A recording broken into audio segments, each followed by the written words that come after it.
سب سے پہلے میں چاہوں گا کہ جو ترکی کے صدر ہیں طیب اردوان صاحب، انہوں نے جو آج باتیں کی ہیں اس کا ایک کلپ سن لیتے ہیں. Devletimiz ve milletimiz dün olduğu gibi bugün de Keşmirli kardeşlerimizle dayanışma içindedir. Türkiye olarak Keşmir sorununun diyalog yoluyla Birleşmiş Milletler kararları temelinde Pakistan'ın Filistin meselesindeki dirayetli duruşunu da takdirle karşıladığımızı gerek Birleşmiş Milletler, gerek İslam İşbirliği Teşkilatı ve diğer platformlarda Filistinli kardeşlerimizin, bilhassa Gazze'li kardeşlerimizi vatanlarından koparma gibi hukuk ve vicdan dışı tekliflerin olduğu bir dönemde. تو طیب اردوان صاحب جو ہیں انہوں نے کشمیر اور فلسطین کے معاملے پہ جو پاکستان کا موقف ہے اس کی نہ صرف حمایت کی ہے بلکہ انہوں نے پاکستان کی تعریف بھی کی ہے کہ ان دو معاملات پہ پاکستان کا کردار جو ہے وہ قابل تحسین ہے. میرا خیال ہے اس پر تو آپ کا کوئی اختلاف نہیں ہوگا دونوں کا کہ ہے. آپ کو جو طیب اردوان صاحب نے جو بات کی ہے کشمیر پہ اور فلسطین پہ اس پہ تو آپ کا کوئی اختلاف نہیں ہے. میر صاحب اگر مجھ سے شروع کرنا ہے، سب سے پہلے تو میرا خیال ہے کہ میں طیب اردوان کو میں تو بہت شکر گزار ہوں. ہمارے ملک کے وہ اسٹیٹ گیسٹ بنے، ہمارے ملک کے وقار میں اضافہ ہوا ہے، ہمارا ان کے ساتھ ایک بہت دیرینہ تعلقات ہیں. میرے ملک کے اندر جو بھی اسٹیٹ گیسٹ آئے گا، صدر آئے گا، وزیر اعظم آئے گا، ڈیلیگیشن آئے گا، اسپیشلی سعودی عرب ہے یا ایران ہے یا افغانستان ہے، ایون ترکی، میں تو سمجھتی ہوں کہ میرے لیے تو بہت آنر کی بات ہے کہ وہ ہمارے ملک میں تشریف لائیں. جب لاسٹ ٹائم وہ تشریف لائے تھے تو ان کی بیگم صاحبہ کے ساتھ میں نے خود جو ہے، جو کہ بڑی باوقار خاتون ہے، میں نے ان کے ساتھ پلانٹیشن ڈرائیو کی تھی اور وہ بڑا اس کو سپورٹ کرتی ہیں. تو ایک تو یہ، پھر دوسرا آپ نے جو ان کی دو باتیں اسپیشل آپ نے اپنے انٹرو میں کہی. ایک آپ نے کہا کہ کشمیر پہ انہوں نے اپنا موقف، اور دوسرا انہوں نے فلسطین کے اوپر اپنا موقف اور پاکستان کی انہوں نے تعریف کی. OIC کانفرنس 2 دفعہ میرے لیڈر عمران خان نے اپنے دور حکومت میں، جبکہ بہت مشکل حالات ہیں، امت مسلمہ کو اکٹھا کیا تھا. انہوں نے ترکی کے صدر بھی اور ان کی بیگم صاحب بھی پاکستان میں تشریف لائے تھے. فلسطین کے اوپر ہمارا موقف جس طرح میرے لیڈر عمران خان کا ہے، میرے خیال میں ہم نے بڑا بولڈلی جو ہے اس کے اوپر اپنا ڈیسیجن دیا تھا. اور کشمیر کے اوپر تو OIC کا انہوں نے ذکر کیا، OIC میں ہی یہ باتیں ہوئی تھی اور وہ اس کا سہرا بھی میرے لیڈر عمران خان کو جاتا ہے.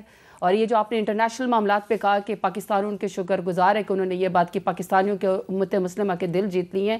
میں یقیناً اس بات کو ضرور ریٹریٹ کرنا چاہتی ہوں کہ پاکستان کی فارن پالیسی، پاکستان کے پرائم منسٹر موجودہ جیسے بھی ہیں فارم 47 کے ذریعے، لیکن ہیں وہ وزیر اعظم اور ان کے تقریباً جو ڈپٹی پرائم منسٹر ہیں اور وہ فارن منسٹر بھی ہیں، میرے خیال میں ان کو بھی اپنا موقف اس لیے کلیئر کرنا چاہیے کہ فلسطین میں تو فلسطین کا جھنڈا جب پاکستان میں کوئی لہراتا ہے تو اس کو اسٹیڈیم پر سے اٹھا لیا جاتا ہے، اور یہاں پر کوئی ڈی چوک میں سینیٹر مشتاق کی طرح اگر کوئی فلسطینی کی آواز کے لیے آتا ہے تو اس کو اور اس کی بیگم سمیت ان کو پر حملہ کر دیا جاتا ہے اس موجودہ حکومت کی طرف سے. اور کشمیر کا بھی یہ ہے اور فلسطین کا بھی یہ ہے. ایون جب ایران کے وہ اسماعیل ہانیہ کی جب شہادت ہوئی تھی، آپ کو یاد ہے کہ اس حکومت میں اتنی جرت بھی نہیں تھی کہ کوئی جواب دے سکے.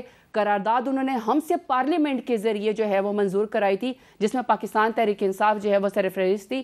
اس لیے طیب اردوان کا بہت شکریہ کہ انہوں نے میرے لیڈر عمران خان کے دور کی بہت خوبصورت 2 اہم پالیسیز کے اوپر بات کی.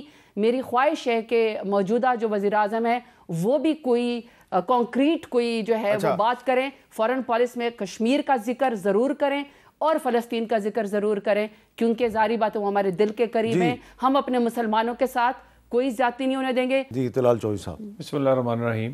دیکھیے میں تو خیر اتنی لمبی بات نہیں کرنا چاہتا تھا. جب کسی بات پہ اتفاق رائے ہو تو پھر اس میں اپنی سیاسی پارٹی نہیں اس سیاسی پارٹی کا موقف یا اپنے پاکستان کی بجائے کسی ایک خاص بندے کو آپ پاکستان سے اوپر بڑھا کر پیش کرنے لگ جائیں. معاملہ یہ ہے جب ان کی حکومت گئی ہے تو ٹرکی جتنا خوش تھا نا، وہ ذرا کبھی پوچھ لیتے کہ ان سے وعدے کر کے کہ میں آؤں گا اس کانفرنس پہ، اور پھر رستے میں سے نکل گئے تھے. اسی طرح چائنا ناراض، ٹرکی ناراض، سعودی کنٹریز ناراض. پھر آپ نے امریکہ کے بارے میں اپنے سیاسی نیریٹو بنانے کے لیے ایسے نعرے لگائے کہ وہاں تک بھی کوئی اچھی بات. تو یہ جتنے آپ کے تعلقات تھے اسے مینڈ کرنے میں، ان زخموں پہ مرہم رکھنے کے لیے، وہ سب سے پہلے تو ہمیں پچھلے 16 مہینے کی حکومت میں بھی ابھی 1 سال وہ لگا ہے. بڑی مشکل سے برادر کنٹریز کو دوبارہ سے وہ جو ہمارا ان سے رشتہ بحال کیا ہے. باقی رہی فلسطین کی بات، تو میرا خیال ہے کہ یہ کوئی پوائنٹ سکورنگ کی بات نہیں. پرائم منسٹر شہباز شریف نے بلکہ لوگ ایسی کانفرنس میں کہ جہاں کوئی بندہ نام لے کے کنڈیم نہیں کرتا تھا, وہ کیا کہتے ہیں سعودیہ سے لے کر پیرس سے لے کر دنیا کی کسی جگہ پہ بھی وہ گئے ہیں, انہوں نے بات کی ہے. یو این میں کس طرح انہوں نے واک آؤٹ کیا, کس طرح, اور پھر یہ نہیں عملی طور پہ آج ان کے ڈاکٹرز ہمارے کالجز میں پڑھ رہے ہیں, آج وہاں تک جو امداد ہے عملی طور پہ راولپنڈی میڈیکل کالج پڑھ رہے ہیں. تو گزارش یہ ہے کہ موقف ہمارا ان سے جو رشتہ ہے, تیرا میرا رشتہ کیا لا الہ الا اللہ, ٹھیک ہے چلیں کوئی کمزوریاں ہوں گی لیکن اتنی بھی نہیں, ہم نے رول پلے کیا ہے اور آئندہ بھی کریں گے. بہرحال ترکیہ کے پریزیڈنٹ آئے ہوئے ہیں, بڑی اچھی بات تھی کہ سب نے ویلکم کیا ہے, تو ایسے ہی کرنا چاہیے. چلیں اچھا اب ذرا آ جائیں جی, پارلیمنٹ کا جو 1 سال گزرا ہے اس 1 سال کے بارے میں فافن نے ایک رپورٹ جاری کی ہے. وہ بڑی انٹرسٹنگ رپورٹ ہے, اور وہ رپورٹ یہ کہہ رہی ہے جی کہ جو پارلیمنٹ کا 12واں سیشن تھا یہ صرف 13 جنوری سے 23 جنوری 2025 تک رہا. صرف 36 ارکان پارلیمنٹ یعنی 11% نے تمام اجلاسوں میں شرکت کی. 35 ارکان اسمبلی یعنی صرف 11% نے ایک بھی اجلاس میں شرکت نہیں کی. 9ویں یعنی آخری اجلاس میں سب سے زیادہ 117 ارکان یعنی 37% نے شرکت کی. وزیر اعظم نے صرف 2 اجلاسوں میں, جبکہ اپوزیشن لیڈر نے تمام اجلاسوں میں شرکت کی. وزیر اعظم کی پارٹیسپیشن 15% ہے, اپوزیشن لیڈر کی 100% ہے. اسلام آباد کے ارکان اسمبلی دیگر علاقوں کے ارکان سے زیادہ ریگولر تھے. 96 ارکان تھے یعنی 35% نے چھٹی کی درخواست دی, اور 181 ارکان اسمبلی یعنی 65% درخواست کے بغیر ہی غیر حاضر ہے. اس کے علاوہ بھی میرے پاس کافی ڈیٹیل ہے. میں زرتاج گل وزیر صاحبہ آپ سے یہ جاننا چاہتا ہوں, میں نے لوگوں کے نام نہیں لیے, انڈیویجولز کا میں نے مینشن نہیں کیا, لیکن اگر پارلیمنٹ میں صرف 11% ارکان جو ہیں وہ ریگولرلی ان کی شرکت ہوگی تو اس کا مطلب ہے ارکان خود اس پارلیمنٹ کو بے توقیر کر رہے ہیں. آپ کیا کہیں گی؟ دیکھیں میرا خیال ہے کہ sort of sad state of affairs, کیونکہ پارلیمان میں جب لوگ منتخب ہو کر آتے ہیں 1.5 لاکھ ووٹ لے کر آتے ہیں. میں ڈیرہ غازی خان کے غیور عوام کے ووٹ سے ہی دوبارہ پارلیمان میں آئی ہوں, اور میرے پاس عمران خان کا نشان اور عمران خان کا ووٹ ہے, انہی کی پاپولیرٹی ہے. تو میں اگر اپنے علاقے کے لیے بات نہیں کروں گی, اگر میں حق حلالی نہیں کروں گی اپنے ووٹ کی, جو کہ پارلیمنٹ کا فلور ہے, اور یہ one of the most documented وہ ہے پارلیمنٹ ہے, کہ آپ اس کے اجلاس کو اگر سیریس نہ لیں تو یہ تو بڑی عجیب بات ہے کہ خود ممبران نہ آئیں. لیکن میں صرف اس کا 2-3 چیزوں کا ایڈیشن کرنا چاہتی ہوں. سب سے پہلے آپ نے دیکھا نا, سب سے بڑی ذمہ داری وزیر اعظم کے اوپر آتی ہے. اگر وزیر اعظم خود نہیں آئیں گے, ایٹ لیسٹ کوسچن آور میں آنا چاہیے. انفارچونیٹلی میر صاحب, جب کوسچن آور ہوتا ہے, جب پبلک کے انٹرسٹ کی بات ہوتی ہے, تو پہلے 3 رو جو ہیں وہ بالکل خالی ہوتی ہے.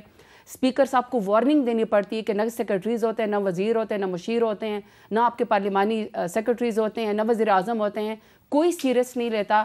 اور آپ نے خود بتایا ہے کہ 100% عمر ایوب صاحب کے اپوزیشن لیڈر کو, اور یقیناً اگر میری بھی آپ نکالیں گے, میں بھی ہمیشہ ہر اجلاس کے اندر شرکت کرتی ہوں.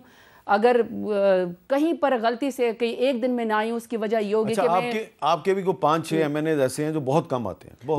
نہیں دیکھیں, میں آپ کو وہی بتا رہی تھی کہ کچھ چیزیں ایسی ہیں کہ جس کے اوپر ہمیں غور کرنا پڑے گا. فار ایگزامپل میں آپ کو بتاتی ہوں, مبین عارف جٹ ہیں, وہ جب منتخب ہوئے ایوان کا حصہ بنے تو ان کو اسپیکر صاحب نے ہی کسی کانفرنس کے اندر ینگ پارلیمنٹیرینز میں بھیجا. واپسی پہ اس حکومت نے اس کے وارنٹ گرفتاری جاری کی اور ان کو آنے ہی نہیں دیا. کتنے مہینے ان کو آنے میں لگے. ہم کسی کے نام ECL کے اوپر ہے, اس کو ڈسٹنگوش کر دیں. جو لوگوں کا نام ECL پہ یا PNL میں, یا ان کو واپسی پہ آنے نہیں دیا جاتا, یا ان کو زبردستی جو ہے وہ ابڈکشن ہوتی ہے, یا ان کو کڈنیپ کیا جاتا ہے, یا ان کو ہراس کیا جاتا ہے, اس کے علاوہ اگر کوئی بھی اپنے اس کو سیریس نہیں لیتا تو میرے خیال میں پھر یہ اچھی بات نہیں ہے. کیونکہ جو آپ تنخواہ لیتے ہیں اس کو حلال کریں. اور لیکن میں سمجھتی ہوں کہ میر صاحب سب سے بڑی اہم رسپانسبلٹی حکومت کے اوپر آتی ہے. پیپلز پارٹی بھی بہت دفعہ اسپیکر صاحب کو کہہ چکی ہے کہ یہاں وزیر مشیر جواب دینا پسند نہیں کرتے, سوائے ڈاکٹر مصدق ملک کے یا میرا خیال میں. لیکن پیپلز پارٹی کے بھی صرف 11% ارکان جو ہیں ان کی حاضری 100% ہے, ان کے بھی اکثر لوگ نہیں آتے. تو اس کا مطلب ہے کہ حکومت خود پارلیمنٹ کو سیریس ہی نہیں لیتی. اور جو ہم کہتے ہیں کہ پارلیمنٹ کو ایز اے ربڑ سٹمپ کے طور پر استعمال کیا جاتا ہے, جب 26ویں آئینی ترمیم تھی, جب اپنے مفاد کے ایجنڈے تھے, تو پھر تو راتوں رات پارلیمان کے اوپر حملہ کر کے 10 الیکٹڈ MNAs بھی غائب ہو گئے, راتوں رات ان کی بیگمات بھی اور بچے بھی غائب ہو گئے. ہراس بھی کیا ہے کہ 26ویں آئینی ترمیم کو پر سٹمپ لگا دو, ربڑ سٹمپ کی طرح آئینی ترمیم پاس کرا دو. لیکن جب اصل بات آتی ہے, جو میں آپ کو کہہ رہی ہوں کہ جب پبلک کے آپ نے کوسچن آنسر ہوتے ہیں, یا آپ نے اہم فرض کرے, یہی ہم بات کریں نا, اگر فرض کرے ریجنل چینجز ہوتی ہیں تو آنا تو چاہیے نا وزیر اعظم کو, فورن منسٹر کو آنا چاہیے, ہمیں فورن پالیسی کے اوپر کوئی جواب دے دیں, لا اینڈ آرڈر کے اوپر کوئی جواب دے دیں. ایک سوال ان سے بڑا اہم سوال کرنا ہے.